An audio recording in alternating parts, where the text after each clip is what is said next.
नमस्कार, आप देख रहे हैं डीडी न्यूज का विशेष सांकेतिक भाषा समाचार। आपके साथ मैं हूं पराक्रम सिंह शेखावत और मेरे साथ हैं हमारी सांकेतिक भाषा के सहयोगी शरद मुदगल।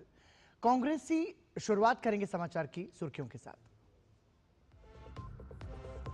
कांग्रेसी मुख्यमंत्रियों के विवादित बयान पर भाजपा आक्रामक, लगाया हिंदू देवी देवताओं और सनातन के अपमान की परंपरा का आरोप।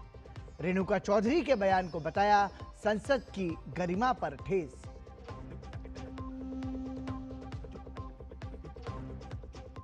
बाबरी मस्जिद पर राजनाथ सिंह के दावे से तिलमिलाई कांग्रेस पर भाजपा का पलटवार। कहा, साक्ष्य से नहीं भाग सकती कांग्रेस, गड़े मुर्दों का भी डीएनए करवाने की दी सलाह।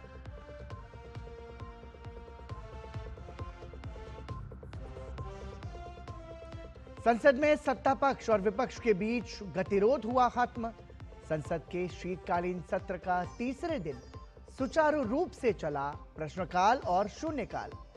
लोकसभा में केंद्रीय उत्पाद शुल्क संशोधन विधेयक 2025 पर चल रही है चर्चा।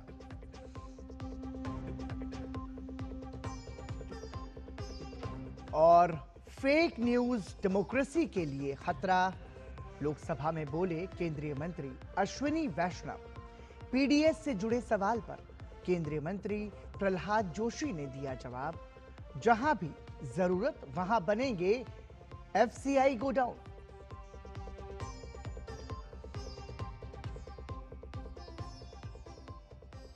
और रायपुर में दक्षिण अफ्रीका के खिलाफ दूसरे वनडे में भारतीय बल्लेबाजों का दमदार प्रदर्शन।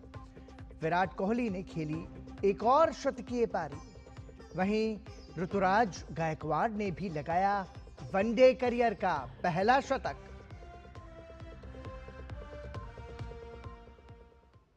और सुर्खियों के बाद खबरों पर नजर विस्तार से। संसद के शीतकालीन सत्र की कार्यवाही का आज तीसरा दिन है। सत्र के पहले 2 दिन विपक्ष के हंगामे की वजह से बाधित रहे थे। लोकसभा में प्रश्नकाल और शून्यकाल भी नहीं चल सका था, लेकिन मंगलवार को लोकसभा अध्यक्ष की अध्यक्षता में हुई सर्वदलीय बैठक के बाद सदन को सुचारू रूप से चलाने के लिए सहमति बन गई। और आज सदन में प्रश्नकाल और शून्यकाल के दौरान सांसदों ने जनहित से जुड़े महत्वपूर्ण मुद्दों को लोकसभा में उठाया। लोकसभा में प्रश्नकाल के दौरान केंद्रीय मंत्री प्रहलाद जोशी ने पीडीएस यानी सार्वजनिक वितरण प्रणाली से जुड़े सवाल पर जवाब दिया। उन्होंने कहा कि जहां भी जरूरत है वहीं एफसीआई गोडाउन बनाए जाएंगे। इस दौरान केंद्रीय मंत्री ने जानकारी दी कि प्रधानमंत्री गरीब कल्याण अन्न योजना के तहत पात्र व्यक्ति को हर महीने 5 किलो मुफ्त राशन देने का काम सुनिश्चित हो रहा है। भारत सरकार का जो नेशनल फूड सिक्योरिटी एक्ट के तहत हमको फूड सिक्योरिटी देना है, वो फूड सिक्योरिटी हम रेगुलरली दे रहे हैं। और 2020 में कोविड के समय से लेके 2000 लगभग तो 2029 तक प्रधानमंत्री गरीब कल्याण अन्न योजना के तहत हम सबको अनाज बांट रहे हैं। जहां भी लीकेज हो रहा है अप टू डेसिग्नेटेड गोडाउन, ये जिम्मेदारी भारत सरकार के होते हैं। उसके बाद में जो फेयर प्राइस शॉप को चले जाता है, ultimately it goes to the beneficiary. वो बेनिफिशियरी तक पहुंचाने का काम स्टेट गवर्नमेंट का है। All 20.58 crore ration cards and 7.2 crore beneficiaries are digitized। आज ऑलमोस्ट 100% डिजिटाइजेशन करके हम आगे बढ़ रहे हैं। लोकसभा में प्रश्नकाल के दौरान ही एक अन्य सवाल के जवाब में केंद्रीय मंत्री प्रहलाद जोशी ने जानकारी दी कि फूड सिक्योरिटी एक्ट के अनुसार 75% ग्रामीण और 50% शहरी आबादी को मुफ्त राशन दिया जा रहा है। पात्र लोगों की संख्या को कम करने का कोई प्रस्ताव अभी नहीं है। सारे देश में जहां भी जरूरत है, जहां एफसीआई इधर गोडाउन पीपीटी माध्यम के द्वारा करते हैं, सभी क्षेत्रों में हमारा नेटवर्किंग आज के दिन में परफेक्ट है। जहां भी अगर ज़रूरत है तो एफसीआई समय समय पर गोडाउन भी हायर करेगा। हम तो हर एक व्यक्ति को प्रधानमंत्री गरीब कल्याण अन्न योजना में हर महीने 5 केजी रेशन इधर राइस और गेहूं हम हर महीने परफेक्टली देने का काम मोदी जी के कालखंड में शुरू हो गया है और आगे भी बढ़ रहा है। लोकसभा में प्रश्नकाल के दौरान केंद्रीय मंत्री अश्विनी वैष्णव ने फेक न्यूज और एआई से जुड़े सवाल पर जवाब दिया। उन्होंने कहा कि फेक न्यूज हमारी डेमोक्रेसी के लिए खतरा है।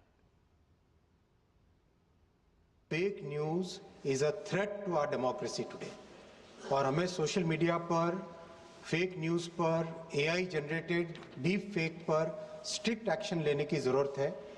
जिस तरह से सोशल मीडिया प्लेटफॉर्म्स का उपयोग करके एक तरीके से कई ऐसे इकोसिस्टम बन गए हैं जो कि भारत के संविधान को फॉलो नहीं करना चाहते, बहुत तरह से इस पार्लियामेंट द्वारा बनाए हुए कानून को भी पालन नहीं करना चाहते, उसमें स्ट्रिक्ट एक्शन लेने की और कड़े नियम बनाने की वाकई बहुत सख्त जरूरत है।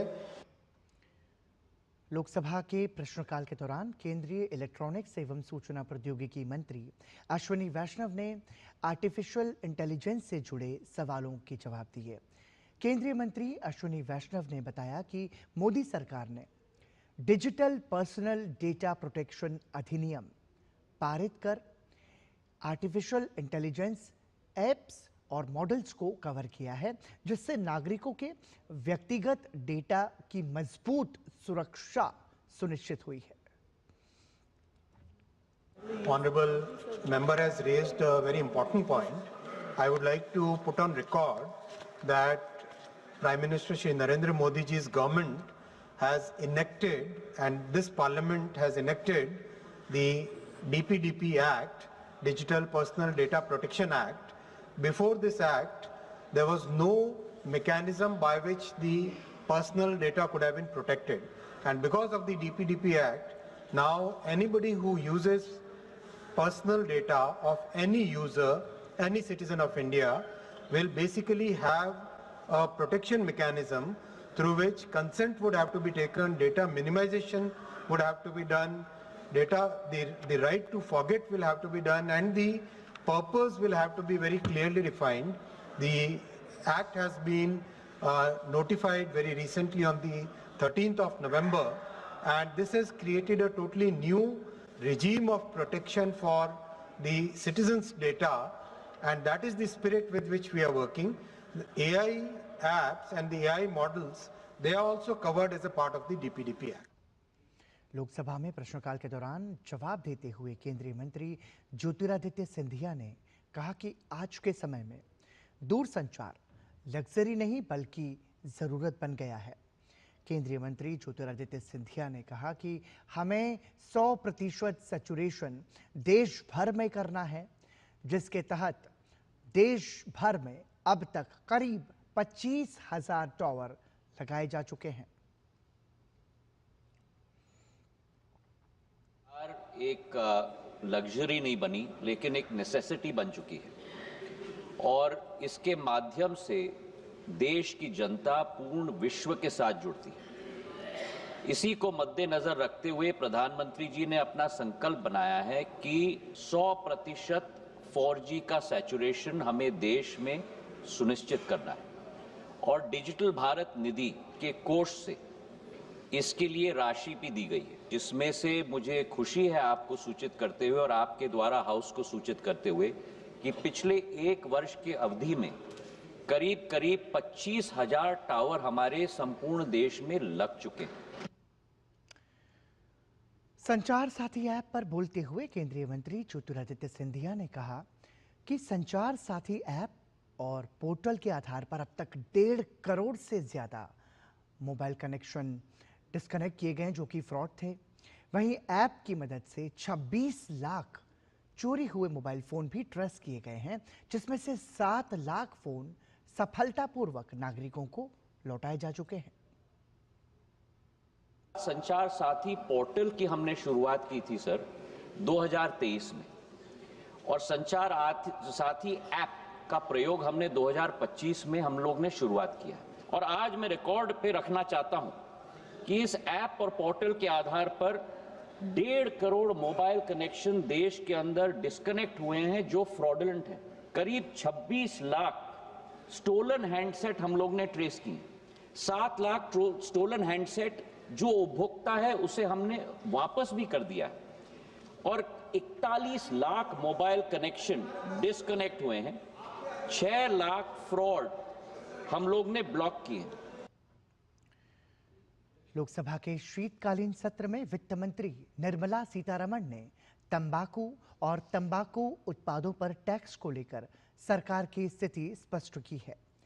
लोकसभा में सेंट्रल एक्साइज अमेंडमेंट बिल 2025 को चर्चा और पारित कराने के लिए पेश करते हुए उन्होंने कहा कि जीएसटी लागू होने के बाद 2017 में केंद्र ने तंबाकू पर लगने वाली एक्साइज ड्यूटी के अधिकार जीएसटी काउंसिल को सौंप दिए।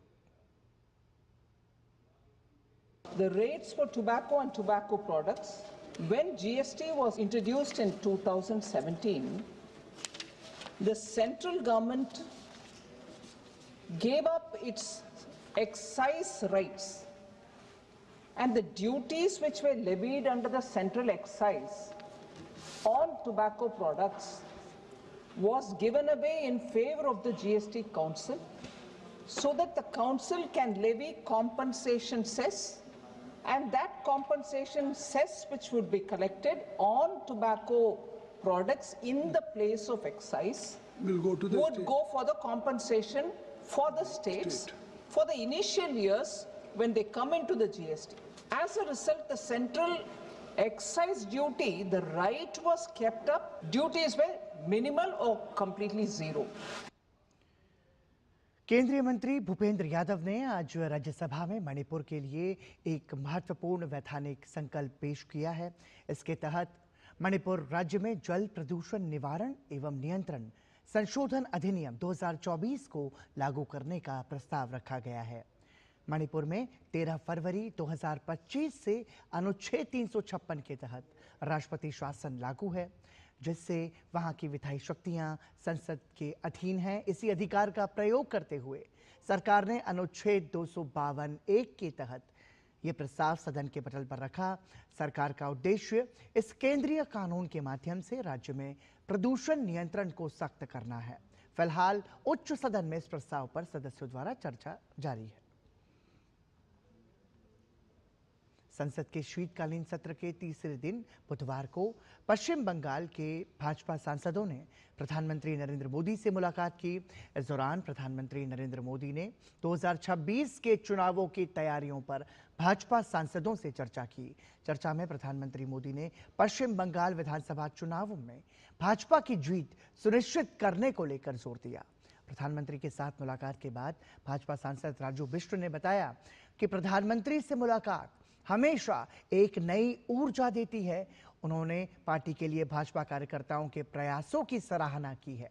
राजू बिष्ट ने कहा कि प्रधानमंत्री मोदी के साथ बंगाल विधानसभा चुनाव, बंगाल में भाजपा सांसद पर हाल ही में हुए हमले और दार्जिलिंग भूस्खलन समेत कई महत्वपूर्ण मुद्दों पर चर्चा हुई। बंगाल के सारे member of parliament, Lok Sabha, Rajya Sabha, प्रधानमंत्री जी से मिलना हुआ और जब भी उनसे मिलते हैं एक नई ऊर्जा मिलती है। और बंगाल का जहां तक विषय है, उन्होंने हाल ही में हमारे एक आदिवासी सांसद को किस तरह से टीएमसी के गुंडों ने पीटा था, उसकी जानकारी ली। दार्जिलिंग में जो लैंडस्लाइड के कारण 1000 से ज्यादा घर बह गए, भारी नुकसान हुआ और किसी तरह का सहयोग राज्य से नहीं मिला, ये सब विषयों के ऊपर में भी चर्चा हुआ। और विशेष करके जिन कठिन परिस्थिति में हमारे कार्यकर्ता संघर्ष करते हैं, काम करते हैं और भारतीय जनता पार्टी संगठन के लिए, सेवा के लिए समर्पित होकर काम करते हैं, उसकी उन्होंने इसकी भूरी भूरी तारीफ की। रुक रहे हैं ब्रेक के लिए, आप बने रहिए हमारे साथ। This is no ordinary sky. This is where legends are born. Space transition. In the vast expanse above, The Indian Air Force reigns. Unseen, unstoppable, unmatched. The Indian Air Force to be a cut above. LIC युवा professionals के लिए लाए हैं नवजीवन श्री। करें नियमित premium का भुगतान, जीवन बीमा का आनंद लें, प्राप्त करें प्रीमियम के प्रतिशत पर गारंटीकृत एडिशंस, अपने वित्तीय लक्ष्यों के अनुरूप मैच्योरिटी पर गारंटीकृत धनराशि पाएं। मौजूदा पॉलिसी धारकों के लिए आकर्षक अतिरिक्त लाभ आज ही खरीदें। ब्रेक के बाद एक बार फिर आपका स्वागत। अंतर्राष्ट्रीय दिव्यांगजन दिवस पर प्रधानमंत्री नरेंद्र मोदी ने सोशल मीडिया प्लेटफॉर्म एक्स पर पोस्ट कर दिव्यांगजनों की गरिमा और अवसरों के प्रति प्रतिबद्धता दोहराई, उनकी उपलब्धियों को उल्लेख किया। उन्होंने पोस्ट कर लिखा कि अंतर्राष्ट्रीय दिव्यांगजन दिवस पर हम अपने दिव्यांग बहनों और भाइयों के लिए सम्मान, पहुंच और अवसर सुनिश्चित करने की अपनी प्रतिबद्धता दोहराते हैं। अपनी रचनात्मकता और दृढ़ संकल्प के बल पर उन्होंने विभिन्न क्षेत्रों में अपनी विशिष्ट पहचान बनाई है। साथ ही उन्होंने हमारी राष्ट्रीय प्रगति को भी महत्वपूर्ण रूप से समृद्ध किया है। पिछले कुछ वर्षों में भारत ने कानूनों, सुलभ बुनियादी ढांचे, समावेशी शिक्षा नीतियों और सहायक तकनीकों में नवाचारों के माध्यम से दिव्यांग कल्याण की दिशा में महत्वपूर्ण कदम उठाए हैं। आने वाले समय में हम और भी अधिक प्रयास करते रहेंगे। दिल्ली के विज्ञान भवन में आज अंतर्राष्ट्रीय दिव्यांगजन दिवस के अवसर पर साल 2025 के लिए दिव्यांगजन सशक्तिकरण के क्षेत्र में राष्ट्रीय पुरस्कार समारोह का आयोजन किया गया। समारोह में राष्ट्रपति द्रौपदी मुर्मू ने सभी विजेताओं को पुरस्कार देकर सम्मानित किया। संबोधन में राष्ट्रपति ने कहा कि आज सभी पुरस्कार प्राप्त करने वालों की सराहना करना चाहती हूं, खासकर बालिकाओं की, जिन्होंने आज समाज में खास स्थान प्राप्त किया है। मैं आज पुरस्कार प्राप्त करने वाले सभी दिव्यांगजनों तथा संस्थानों की हार्दिक बधाई देती हूँ। आज पुरस्कार प्राप्त करने वाले बेटियों की मैं विशेष सराहना करती हूँ, क्योंकि उन्होंने जेंडर और दिव्यांगता की चुनौतियों को पार किया है। दिव्यांगजन सशक्तिकरण के क्षेत्र में राष्ट्रीय पुरस्कार प्रदान करके मुझे विशेष संतोष अनुभव हो रही है। मैं इस विचार को प्राय व्यक्त करती हूं कि दिव्यांगजन की अद्भुत उपलब्धियों को देखकर मुझे प्रेरणा मिलती है। अपने संबोधन में राष्ट्रपति ने बताया कि किस तरह राष्ट्रपति भवन को भी दिव्यांगजनों के लिए डिजिटली और फिजिकली सुगम्य बनाया गया है। वर्ष 2015 में ही सुगम्य भारत अभियान का शुभारंभ किया गया था। इस आयोजन के तहत पब्लिक बिल्डिंग्स, हवाई अड्डा, रेलवे स्टेशंस, बस टर्मिनल्स को दिव्यांगजन के लिए एक्सेसिबल बनाया जा रहा है। इसके साथ साथ वेबसाइट्स तथा अन्य डिजिटल सुविधाओं को भी सुगम बनाया गया है। मुझे इस बात की विशेष प्रसन्नता है कि राष्ट्रपति भवन को भी दिव्यांगजन के लिए फिजिकली और डिजिटली सुगम बनाने के लिए विभिन्न प्रयास किया जा रहा है। रक्षा मंत्री राजनाथ सिंह ने मंगलवार को एक जनसभा को संबोधित करते हुए दावा किया कि देश के पहले प्रधानमंत्री जवाहरलाल नेहरू सार्वजनिक धन से बाबरी मस्जिद का निर्माण कराना चाहते थे। इस बयान के बाद कांग्रेस ने भाजपा पर आरोप लगाया कि वो बार-बार पुराने मुद्दों को उठाकर राजनीतिक लाभ लेने की कोशिश करती है। पूरे मामले पर प्रतिक्रिया देते हुए भाजपा प्रवक्ता सुधांशु त्रिवेदी ने कहा कि कांग्रेस को अपने ही गड़े मुर्दों का डीएनए करवा लेना चाहिए ताकि सच सामने आ सके। जो माननीय राजनाथ सिंह जी ने कहा है उसका सोर्स है the inside story of Sardar Patel, diary of Maniben Patel, कि नेहरू ने बाबरी मस्जिद का विषय उठाया, सरदार पटेल ने उसका प्रतिरोध किया और उन्होंने कहा कि सोमनाथ के पुनर्निर्माण का विषय इससे बिल्कुल भिन्न है। वो एक प्राइवेट ट्रस्ट जिसकी अध्यक्षता जाम साहब ऑफ नवनगर, जो उस समय राज्य प्रमुख थे, उन्होंने किया है और मुंशी जी उसमें एक सदस्य हैं। सरकारी धन का कोई उपयोग नहीं हुआ है। 30 लाख रुपए प्राइवेट ट्रस्ट के द्वारा करे गए हैं। राम मंदिर के शिलान्यास में न जाना, राम मंदिर की ध्वजा का विरोध करना, बाबरी मस्जिद बनाने का संकल्प लेना, वो एक पुराना गाना था ना, ये रईसी है खानदानी, वो रईसी नहीं, ये कहानी है खानदानी।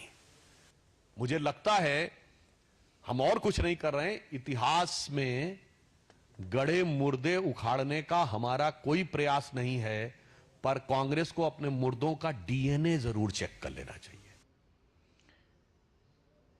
तेलंगाना के मुख्यमंत्री रेवंत रेड्डी हिंदू देवी देवताओं पर कथित अभद्र टिप्पणी को लेकर विवादों में घिर गए हैं। इस पर भाजपा के राष्ट्रीय प्रवक्ता सुधांशु त्रिवेदी ने कांग्रेस पर निशाना साधा है। उन्होंने कहा कि हिंदू देवी देवताओं का अपमान बर्दाश्त नहीं किया जाएगा। दूसरी तरफ हिमाचल के मुख्यमंत्री सुखविंदर सिंह सुक्खू ने बच्चों के राधे राधे कहने पर विरोध किया है। इस पर सुधांशु त्रिवेदी ने हमला बोलते हुए उन्हें सनातन विरोधी बताया। उन्होंने कहा कि कांग्रेस ने सनातन धर्म के समूल नाश को आगे बढ़ाना शुरू कर दिया है।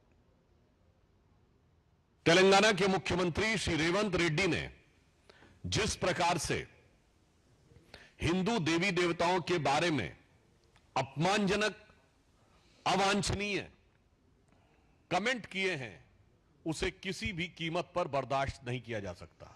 तो हिमाचल के मुख्यमंत्री सुक्खू साहब का एक वीडियो वायरल हो रहा है जिसमें बच्चे उनसे राधे राधे कह रहे हैं, तो कह रहे हैं राधे राधे कहने की क्या आवश्यकता है।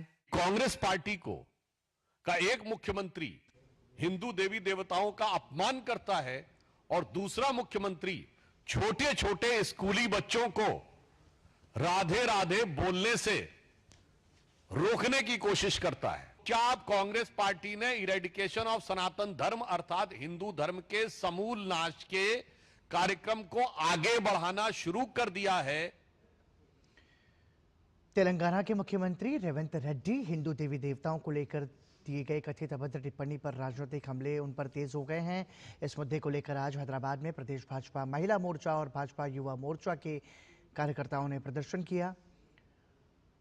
दरअसल मंगलवार को हैदराबाद में नवनियुक्त जिला कांग्रेस कमेटी अध्यक्षों और वरिष्ठ नेताओं को संबोधित करते हुए रेवंत रेड्डी ने कांग्रेस पार्टी की हिंदू धर्म से तुलना करते हुए कथित अभद्र टिप्पणी की थी।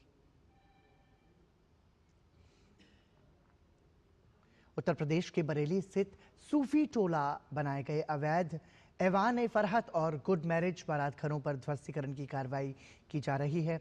बरेली हिंसा के आरोपी मौलाना तौकीर के करीबी माने जाने वाले सरफराज वली खान के अवैध 2 बारात घर ऐवान-ए-फरहत और गुड मैरिज हॉल पर कार्रवाई की जा रही है। 26 सितंबर को बरेली में बवाल के बाद बरेली विकास प्राधिकरण मौलाना के समर्थकों पर ताबड़तोड़ कार्रवाई कर रहा है। बरेली विकास प्राधिकरण के संयुक्त सचिव दीपक कुमार ने बताया कि दोनों अवैध बारात घरों पर कार्रवाई जारी है। 2 अवैध मैरिज हॉल हैं यहाँ पे बने हुए थे, जो इनको बकायदा सुनवाई करके इनके खिलाफ डेमोलिशन ऑर्डर पड़ी थी, गुड मैरिज हॉल और ऐवान-ए-फरहत। तो उसको कल से हमारी कार्रवाई चल रही है और आज भी कार्रवाई लगातार जा रही है। वो इस पे एक बिल्डिंग पे टावर लगा हुआ है, तो हटा रहे हैं लोग टावर। बरेली सिटी के पुलिस अधीक्षक मानुष पारीख ने बताया कि इलाके में पुलिस टीम तैनात की गई है और शांति का माहौल है। ये थाना बरादरी में सूफी टोला में जो ध्वस्तीकरण की कार्रवाई हो रही है डेवलपमेंट अथॉरिटी के द्वारा, इसमें सुरक्षा के दृष्टिगत यहाँ पर पूरी एक कंपनी पीएसी यहाँ पर तैनात की गई है, महिला पुलिस बल तैनात किया गया है। इसी के साथ साथ जो थाने की पुलिस है वो भी तैनात की गई है। प्रॉपर बैरिकेडिंग हमारे द्वारा की गई है और शांति व्यवस्था, सुरक्षा व्यवस्था को बनाने के लिए पुलिस बल यहाँ पर मौजूद है, पूरी तरह तैयार है। उत्तर प्रदेश में मुख्यमंत्री योगी आदित्यनाथ के सख्त निर्देशों के बाद अवैध बांग्लादेशी और रोहिंग्या घुसपैठियों के खिलाफ राज्य में जमीनी स्तर पर कार्रवाई शुरू हो गई है। राजधानी लखनऊ के हजरतगंज और डालीबाग स्थित झोपड़पट्टियों में पुलिस ने सघन चेकिंग अभियान चलाकर निवासियों के आधार कार्ड और दस्तावेजों की जांच की है। मुख्यमंत्री योगी ने अवैध रूप से रह रहे लोगों की पहचान कर उन्हें वापस भेजने और हर मंडल में डिटेंशन सेंटर स्थापित करने के आदेश दिए हैं। पुलिस ने स्पष्ट चेतावनी दी है कि घुसपैठियों की मदद करने वालों पर भी कड़ी कानूनी कार्रवाई की जाएगी। प्रशासन ने 17 नगर निकायों को भी संदिग्ध कर्मचारियों की सूची कमिश्नर और आईजी को सौंपने का निर्देश दिया है। इस मुहिम के तहत पूरे प्रदेश का पुलिस महकमा अब पूरी तरह से एक्टिव मोड में आ गया है।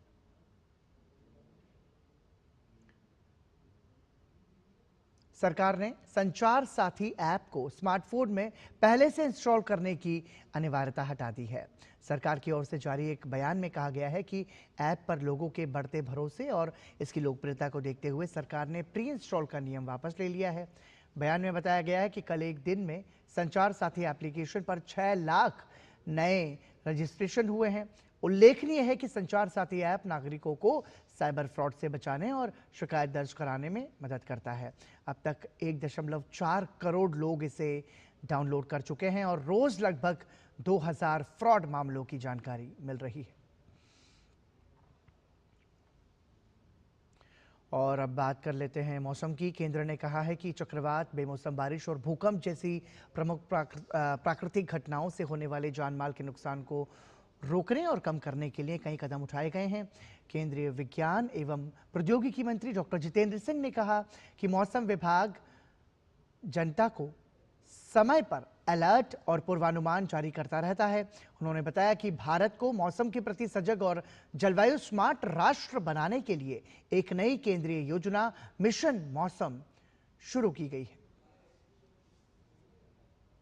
दिल्ली नगर निगम के 12 वार्डों के लिए हुए उपचुनाव के नतीजे घोषित कर दिए गए हैं। इसमें भाजपा ने जबरदस्त जीत हासिल की है। राज्य चुनाव आयोग की ओर से घोषित नतीजों में 12 में से 7 सीटों पर भाजपा, 3 सीट पर आम आदमी पार्टी और 1 सीट पर कांग्रेस और 1 पर निर्दलीय उम्मीदवार ने विजयश्री हासिल की है। भारत और दक्षिण अफ्रीका के बीच दूसरा वनडे आज रायपुर में खेला जा रहा है। दक्षिण अफ्रीका ने टॉस जीतकर पहले गेंदबाजी का फैसला लिया। ताजा समाचार मिलने तक भारत ने 5 विकेट पर 317 रन बना लिए थे। विराट कोहली और ऋतुराज गायकवाड़ अर्धशतक बनाकर खेल रहे हैं। रोहित शर्मा 14 रन बनाकर पहले विकेट के रूप में विकेट के पीछे कैच आउट हुए। वहीं यशस्वी जायसवाल 22 रन बनाकर आउट हुए।